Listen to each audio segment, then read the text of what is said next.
Hello students. पिछले lecture में lecture number 1 में मैंने ट्रायंगल्स में सिमिलरिटी के बारे में बहुत सारी बातें आपको बताई। कुछ पॉइंट्स जो रह गए थे उन पर डिस्कस करेंगे और थ्योरम नंबर 6.2 की बात करेंगे आज। 6.2 एक्चुअल में 6.1 का एक हिसाब से उल्टा है। भाई 6.1 में जो बात कही गई है उसी को अगर उल्टे तरीके से देखा जाए तो वो 6.2 एक्सरसाइज बनती है। तो 6.2 एक्सरसाइज में 6.2 थ्योरम में क्या है ये देख लें आप। 6.2 थ्योरम में क्या कहा गया आपसे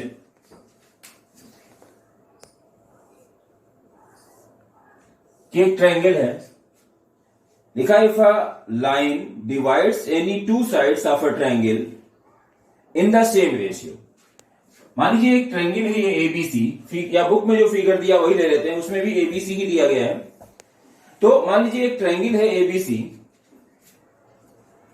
और एक साइड है डी जो इस ट्रायंगल को डिवाइड कर रही है, इस ट्रायंगल की अदर टू साइड्स को डिवाइड कर रही है। और क्वेश्चन ये कह रहा है कि अगर ये जो डी लाइन है ये टू साइड्स को सेम रेशियो में डिवाइड कर रही है, मतलब ये कि AD upon DB equal to AE upon अगर EC है।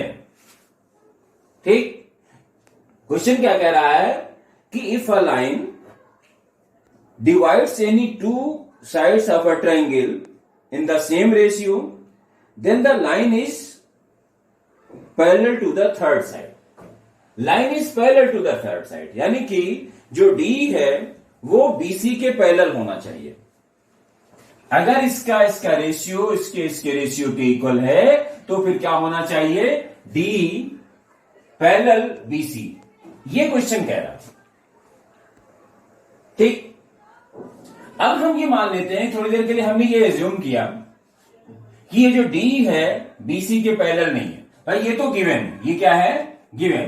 क्वेश्चन कह रहा है कि जो एक लाइन है वो सेम रेशियो में डिवाइड कर रही है, इसका मतलब AD upon D equal to AE upon AC। तो ये तो गिवन है, क्वेश्चन कह रहा है, पहले से ही बता रहा है। प्रूफ क्या करना है कि अगर ऐसा है तो फिर DC BC के D BC के पैरेलल होना चाहिए। ये जो D है यहां पर D होगा, D BC के पैरेलल होना चाहिए। अब थोड़ी देर के लिए हमने माना कि ये पैरेलल नहीं है। अगर पैरेलल नहीं है तो हमने एक अलग से लाइन बनाई, ऐसे E डैश इसको कर दिया। हमने कहा कि नहीं D तो BC के पैरेलल नहीं है। बाय कंस्ट्रक्शन हमने ये बताया कि या एज्यूम किया, जैसे मान लीजिए पैरेलल नहीं तो हमने ये माना कि ये जो DE डैश है वास्तव में ये BC के पैरेलल, ये हमने यहां पर एज्यूम किया, ये माना कि ये जो है पैरेलल है, वो नहीं है पैरेलल। तो इसका मतलब ये हुआ कि अगर ये पैरेलल है तो फिर क्या होना चाहिए, AD अपान DB ये AE dash upon E dash C होना चाहिए। ठीक, क्वेश्चन कह रहा था कि AD upon DB AE upon EC के इक्वल है। इधर हमने ये कहा कि और प्रूफ क्या करना था कि D जो है वो BC के पैरेलल है। मैंने माना कि D BC के पैरेलल नहीं है। हमने एक कंस्ट्रक्शन किया और हमने लिखा DE डैश बनाया और हमने कहा कि D BC के पैरेलल नहीं है, DE डैश BC के पैरेलल है। तो जो थ्योरम नंबर 1 हमने आपको बताई 6.1 में, जिसमें हमने आपको क्या बताया था कि कोई ट्रायंगल है, अगर इस साइड के पैरेलल, किसी भी एक साइड के पैरेलल कोई भी एक लाइन ड्रॉ की जाए तो वो अदर टू साइड्स को सेम रेशियो में डिवाइड करती है। ये थ्योरम नंबर 1 में हमने आपको बताया। तो अब हम ये कह रहे हैं कि जो D है वो BC के पैरेलल है, तो इसका मतलब AD अपान D ये AE डैश इक्वल अपान E डैश C बन जाना चाहिए, ये रिलेशन आना चाहिए। अब ये गिवन था और ये हमने निकाला। अब ध्यान दीजिए, AD अपान DB इसके इक्वल है और AD अपान DB इसके भी इक्वल है। इसका मतलब क्या हुआ कि AE upon EC equal to AE dash upon E dash C, ये होना चाहिए। क्लियर? अब ये पॉसिबल कब होगा भाई, AE अपान EC। अब ये AE है और ये EC है, और ये किसके इक्वल है? AE dash upon E dash C के इक्वल कब हो सकता है? जब ये पॉइंट क्या करेंगे? कोइंसाइड करें, ये दोनों पॉइंट एक दूसरे के ऊपर आ जाए, तभी ये पॉसिबल है।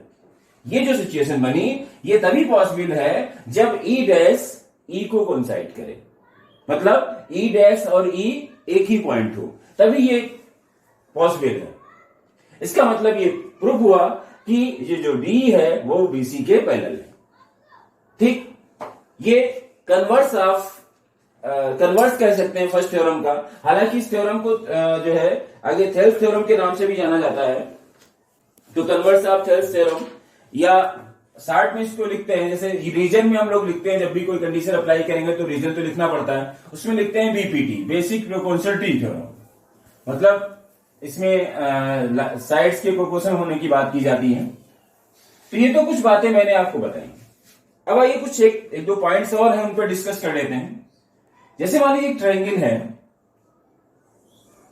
और ये नेमिंग हमने कर दी ABC, इधर एक लाइन हमने बनाई जो BC के पैरेलल है, नाम दिया इसको DE।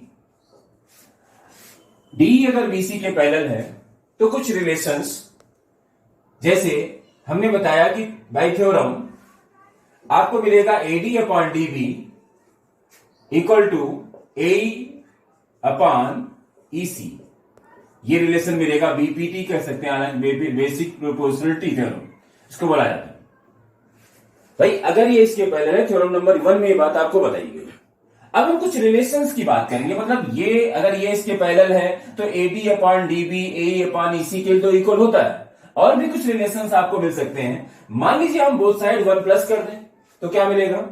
AD upon DB plus 1 हमने किया, और इधर AE अपॉन EC प्लस 1 हमने कर दिया। तो जब इसको इसमें एलसीएम लेकर के सिंप्लीफाई करेंगे तो ऊपर हो जाएगा AD plus DB upon DB equal to AE plus EC upon EC। ठीक, हालांकि ये एक ऑपरेशन होता है।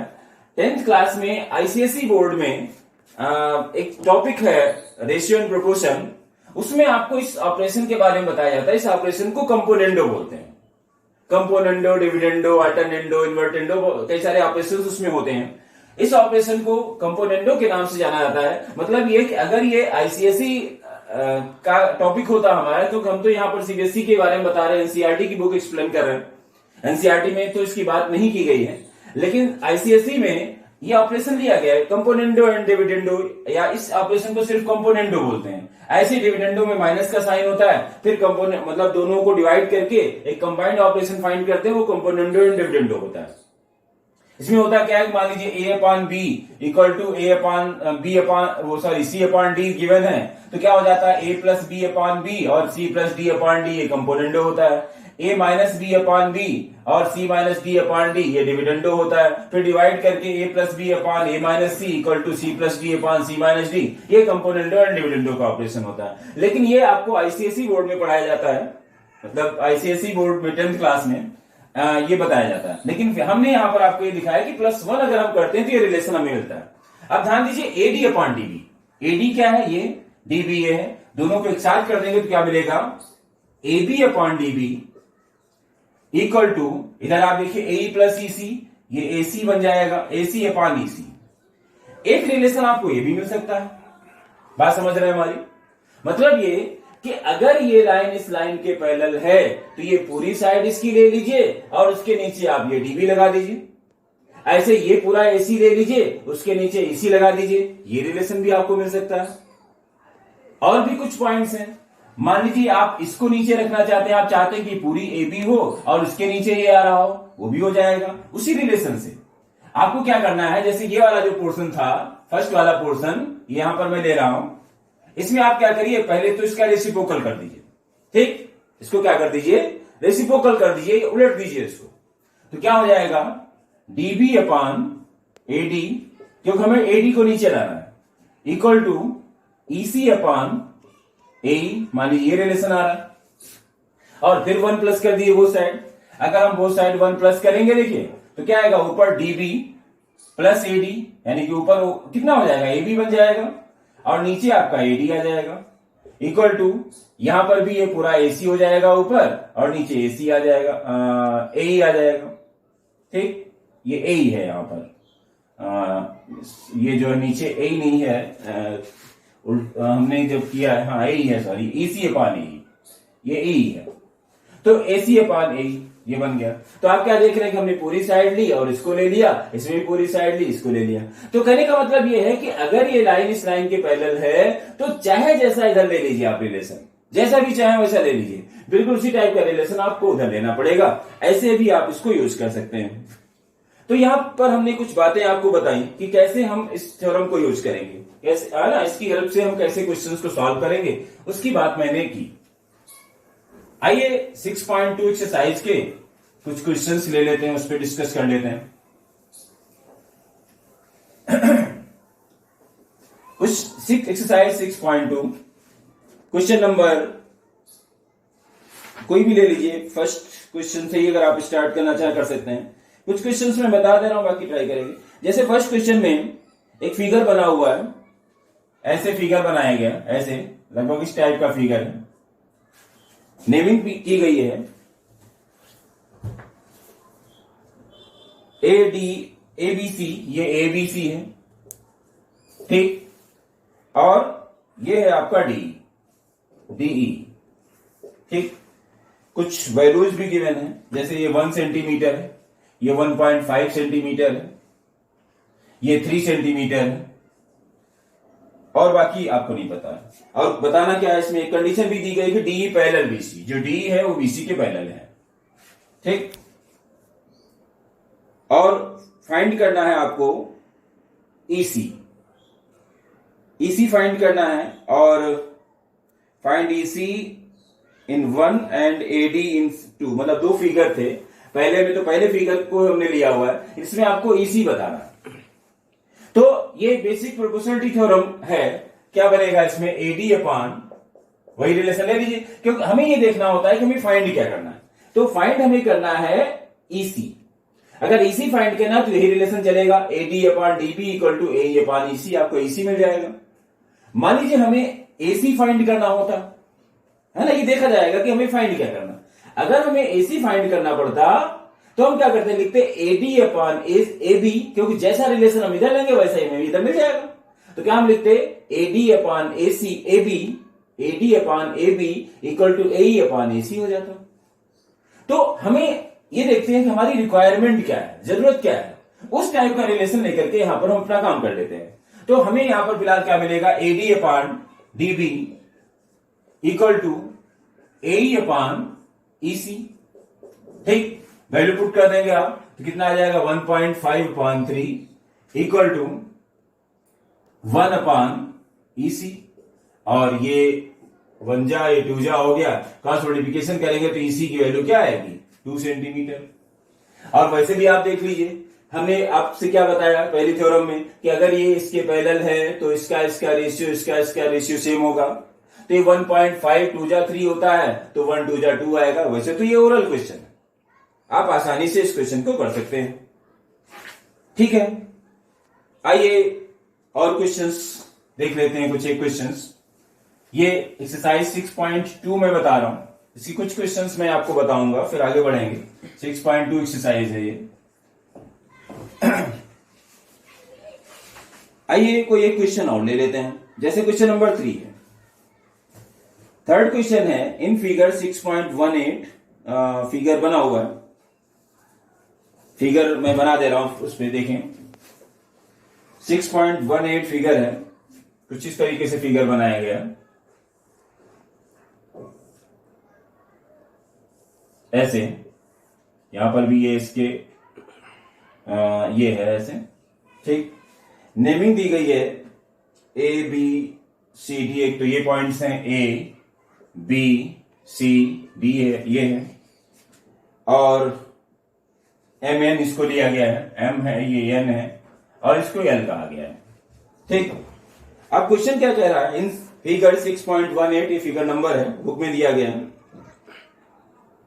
L M parallel C B, L M ये है ये इसके पैरेलल है सीबी के। और क्या है, एंड एलएन पैरेलल सीडी, ये इसके पैरेलल है। ध्यान दें, ये इसके पैरेलल है, दो साइन बना दीजिए इसमें, ये इसके पैरेलल है। क्लियर? क्वेश्चन कह रहा है टू प्रूव दैट, क्या करना है, टू प्रूव क्या करना है आपको, ये समझ लें। एम है, सॉरी, ये M upon A B equal to N upon A D, ये आपको बताना, ठीक, एन अपॉन ए बी। अब आप ध्यान से देखें, क्या दिखाना है आपको, एम अपॉन ए बी पूरा, इधर एन अपॉन ए डी। आप ध्यान से देखें तो इसका रिलेशन डायरेक्टली इसके साथ नहीं है, लेकिन अगर आप पहले इस ट्रायंगल को ले लें प्रूफ में, आप वैसे तो गिवन ये पूरा स्टेटमेंट लिखेंगे तो पहले गिवन, फिर क्या प्रूफ करना है आपको, फिर अगर किसी कंस्ट्रक्शन की जरूरत हो, पूरा प्रोसेस ये होता है। ऐसे कर सकते हैं कि मतलब पहले गिवन नोट करिए, तो गिवन क्या है, ट्रायंगल है, और ये जो भी गिवन है, उसके बाद प्रूफ क्या करना है वो आपने लिखा टू प्रूफ। फिर अगर किसी कंस्ट्रक्शन की जरूरत होती है, थर्ड हेडिंग हमारी कंस्ट्रक्शन होती है, फिर फोर्थ नंबर पे प्रूफ आता है। लेकिन मैं यहाँ पर डायरेक्टली आपको प्रूफ बता रहा हूं, बाकी जरूरत हो तो आप उसको लिख सकते हैं, जहां पर भी आपको जरूरत होगी तो उस टाइप से आप लिखते रहेंगे।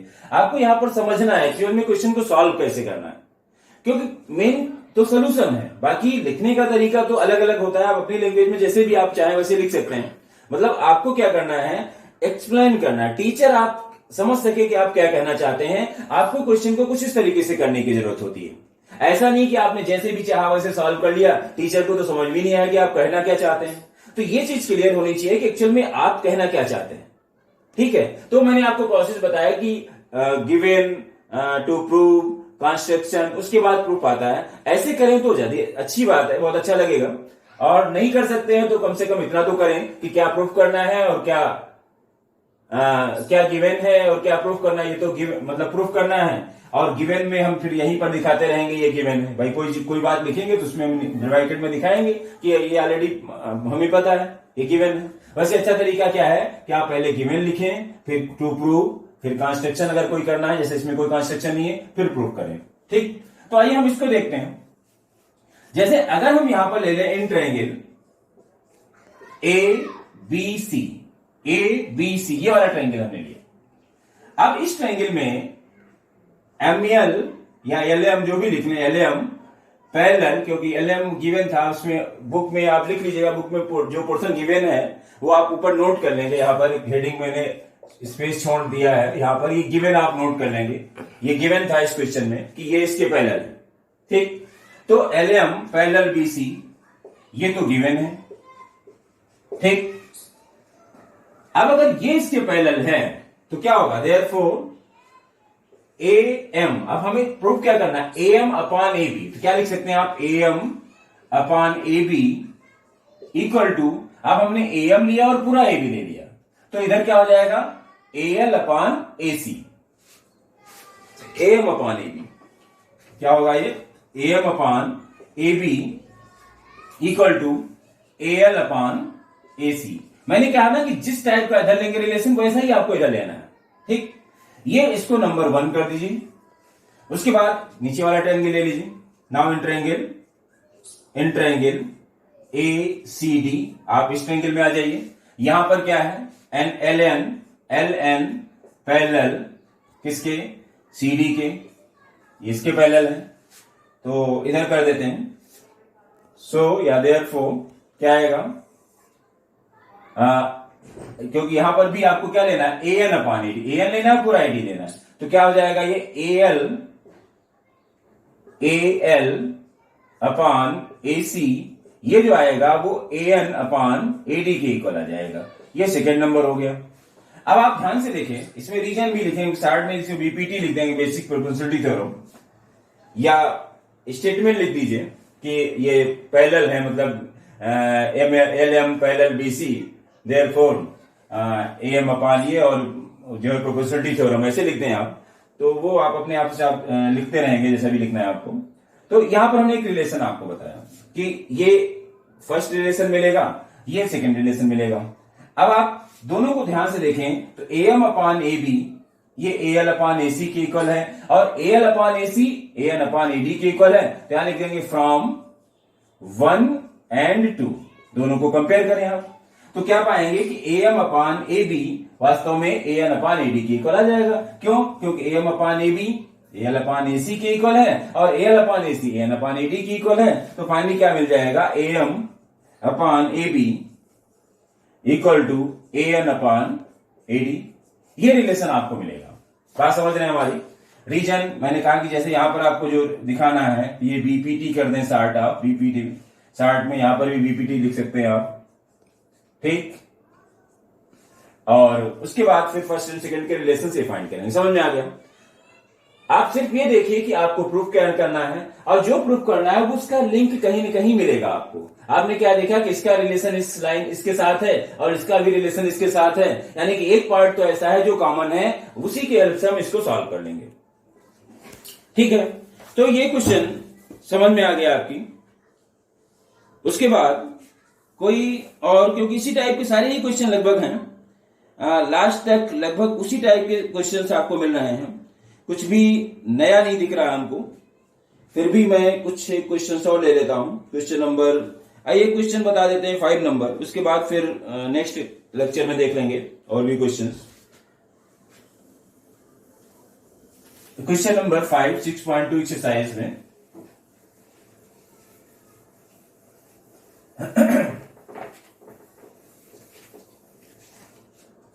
देखिए क्वेश्चन नंबर 5 है, इसका भी फिगर बना हुआ है, 6.20 फिगर बना हुआ है। देखिए इसमें भी बिल्कुल उसी टाइप का रिलेशन आएगा, हम हिंट आपको दे देंगे इसमें। देखिए एक ट्रायंगल पे ये बनाया इन्होंने ऐसे और नाम दिया इसका PQR, PQR। उसके बाद यहां पर एक ये लाइन बनाई गई, ये पूरी नहीं, ये लाइन नीचे तक नहीं है, यहीं पर है, ये नहीं है, यहां तक ऐसे ज्वाइन किया गया और इसके ऊपर भी यहां पर एक पॉइंट दिया गया है और इसको ऐसे ज्वाइन किया गया, ऐसे, मतलब ये इसके पैरेलल है, ये वाली लाइन इस लाइन के पैरेलल है, ठीक। ऐसा रिलेशन बनाया गया है, इसको भी ज्वाइन किया गया ऐसे। नेमिंग भी है DEF, इसको D कहा गया है, इसको E कहा गया है, इसको F कहा गया है और इसको O कहा गया है। ये पॉइंट्स हैं। अब ध्यान दीजिए गिवन क्या है, आप नोट कर लीजिए इसमें गिवन क्या है, DE parallel OQ, DE parallel OQ, DE कहां है, DE ये है DE पैरेलल OQ, ये हमने आपको पहले ही बता दिया, साइन बनाया हुआ। और DF पैरेलल, ये DF किसके पैरेलल, OR के, OR, ठीक। ये गिवन। अब लिखा है सो दैट, क्या शो करना है आपको, EF पैरेलल QR शो करना है आपको, सो दैट क्या करना है, EF पैरेलल QR, ये आपको बताना है। आप ध्यान दीजिएगा, मैं एक्सप्लेन कर दे रहा हूं इस क्वेश्चन को, आपको बताना है कि ये इसके पैरेलल है, ठीक। अब आप इधर ध्यान दीजिए, ये इसके पैरेलल है, आप इस ट्रायंगल को ले लीजिए, इन ट्रायंगल या प्रूफ, इन ट्रायंगल PQO, ये ट्रायंगल हमने लिया, इसमें जो DE है, ध्यान दीजिए ऊपर दिया गया है DE पैरेलल OQ है, ये इसके पैरेलल है। इसका मतलब क्या हुआ कि जो PE है, PE अपान EQ किसके इक्वल मिलेगा आपको, PD अपान DO के इक्वल। देखिए ये इसका रिलेशन इसके रिलेशन के इक्वल आएगा। इस ट्रायंगल को हम देख रहे हैं अभी PQO को, तो इसमें ये वाली लाइन इस लाइन के पैरेलल, मतलब ये जो ED है ये इसके पैरेलल आएगा, बिल्कुल उसी तरीके, इसी टाइप का ये फर्स्ट रिलेशन हो गया। अब आप इस ट्रायंगल में आ जाइए, इन ट्रायंगल POR में आ जाइए, POR, तो यहां पर भी क्या मिल रहा है आपको, ये जो DF है ये पैरेलल है OR के, ये गिवन है, ठीक। जैसे यहां पर भी ये गिवन था और वो भी गिवन। अब ये इसके अगर पैरेलल है, इसका मतलब ये जो PD है, PD upon DO, PD upon DO, ये किसके इक्वल हो जाएगा? PF upon FRP। ये मान लीजिए सेकंड रिलेशन है। क्लियर? अब आप ध्यान से देखें, अब ये सारे रिलेशन वही, इसमें रीजन सभी में आप बीपीटी लिखते रहेंगे, बेसिक प्रोपोर्शनलिटी थ्योरम, या थोड़ा सा आप एग्जाम्पल की तरफ नजर डालेंगे, वहां देख सकते हैं कैसे इसके सोल्यूशंस को दिखाया जा रहा है, आप उसको समझ लें। मैं यहां पर एक्सप्लेन कर रहा हूं क्वेश्चन को आखिर कैसे कैच करेंगे, आप उसको समझने की कोशिश करिए। बाकी सॉल्व करने की प्रोसेस को तो कर लेंगे, आपके कैसे लिखना है, क्या करना है, उसमें बड़ी प्रॉब्लम नहीं होती है। आप एक दो क्वेश्चन करेंगे तो आपको खुद ही पता चल जाएगा कि आपको एक्चुअल में पूरा सोल्यूशन कैसे शो करना है। मैं यहां पर एक एक पॉइंट नहीं बता रहा, कुछ पॉइंट मैंने दिए आपको, और ये बता रहा हूं कि क्वेश्चन को हम कैच कैसे करेंगे, कैसे हम पकड़ें कि जो हमें प्रूफ करना है वो हमें कहां से मिल रहा है, मैं उसको बताने की कोशिश कर रहा हूं आपको। तो हमने देखिए दो रिलेशन बताए, ये जो PEQ जो है वो PD अपॉन DO के इक्वल है, और PD upon DO PF upon FR के इक्वल है, यहां पर हमने दिखाया। अब 1 और 2 को कंपेयर करें, आप ऊपर थोड़ा सा इरेज कर देते हैं, तो इसको यहां से हटा देते हैं, इतना, चलिए ये इतना ले लेते हैं क्योंकि ये तो हमें शो करना है, ये वाला पोर्शन बताना है, ये शो करना है। अब ध्यान दें, यहां लिखेंगे फ्रॉम 1 एंड 2, 1 एंड 2 से कंपेयर करें आप, तो क्या मिलेगा आपको? P upon EQ equal to, अब देखिए P upon EQ PD upon DO के इक्वल है, और PD upon DO PF upon FR के इक्वल है, तो यहां पर लिख सकते हैं PF अपॉन FR। अब ध्यान से देखिए, P upon EQ equal to PF upon FR आ गया, और फिर तो यही हो गया ना थ्योरम नंबर 2, जो 6.2 नंबर पे हमने थ्योरम आपको बताई, जिसमें आपको बताया गया था कि कोई भी एक लाइन किन्हीं भी दो साइड्स को सेम रेशियो में अगर डिवाइड करती है तो 100% थर्ड लाइन इसके पैरेलल होगी। आप क्या करेंगे, स्टेटमेंट में वही थ्योरम लिख दीजिए, या उस थ्योरम को अपनी लैंग्वेज में चेंज करके शॉर्ट फॉर्म में जितना पॉसिबल हो सकता है उतना शॉर्ट फॉर्म में उसको लिख दीजिए। आप ये बताइए कि ये लाइन इस लाइन के पैरेलल है, मतलब ये सॉरी रेशियो सेम है, ये जो EF लाइन है ये इसको सेम रेशियो में डिवाइड करी, क्योंकि हमने यहां पर दिखा दिया कि इसका रेशियो सेम है। तो अगर मान लीजिए रेशियो सेम आपने दिखा दिया, तो थ्योरम नंबर 2 के अकॉर्डिंग आपको ये इसके पैरेलल मिल जाएगी। ठीक, तो ये हमने यहां दिखा दिया, देयरफॉर क्या हो गया, EF पैरेलल QR, ये रिलेशन मिल जाएगा, और बाकी उसमें आप रीजन में वही थ्योरम दिखा दीजिए, जो थ्योरम नंबर 6.2 आपने पढ़ा, जिसमें आपको ये बताया गया था कि एक लाइन जो किन्हीं भी दो साइड्स को सेम रेशियो में अगर डिवाइड करती है तो वो थर्ड लाइन के पैरेलल है। तो आप स्टेटमेंट में चाहें तो इस थ्योरम को ही लिख दीजिए। अच्छा है कि आप थ्योरम को लर्न कर लीजिए और एज ए रीजन उस थ्योरम को आप दिखाया करें, क्योंकि जब टीचर कॉपी चेक करेगा कम से कम उसको पता चलेगा कि आपको थ्योरम का नॉलेज है। थ्योरम क्या थी 6.2, लिखा if a line divides any two sides of a triangle in the same ratio then the line is parallel to the third side, है ना। कोई लाइन अगर किन्हीं दो साइड्स को सेम रेशियो में डिवाइड करती है तो वो लाइन थर्ड लाइन के पैरेलल होती है। ये थ्योरम में आपको बताया गया, और वही चीज हमने यहां पर प्रूव की। हमने ये दिखा दिया कि इसका रेशियो सेम है, इसलिए ये इसके पैरेलल होगी। ये आपको शो करना था इस क्वेश्चन में। तो इस तरीके से हमने यहां पर क्वेश्चन नंबर ये क्वेश्चन नंबर 5 था शायद, फिफ्थ क्वेश्चन हमने आपको बताया इस एक्सरसाइज का 6.2 का। बाकी एक दो क्वेश्चंस हम इस एक्सरसाइज के और लेंगे, और उसके बाद हम लोग जो है अगली एक्सरसाइज की तरफ बढ़ेंगे, और अगली एक्सरसाइज से पहले हम उससे रिलेटेड जो भी थ्योरम्स होंगी उस पर डिस्कस करेंगे, और फिर 6.3 एक्सरसाइज लेंगे। तो अभी नेक्स्ट लेक्चर में हम 6.2 एक्सरसाइज के कुछ क्वेश्चंस लेंगे, और फिर उसके आगे की जो थ्योरम है या उसके आगे जो भी है पार्ट, उसके बारे में हम लोग डिस्कस करते हैं। तो मिलते हैं नेक्स्ट लेक्चर में, लेक्चर नंबर 3 में। Thank you.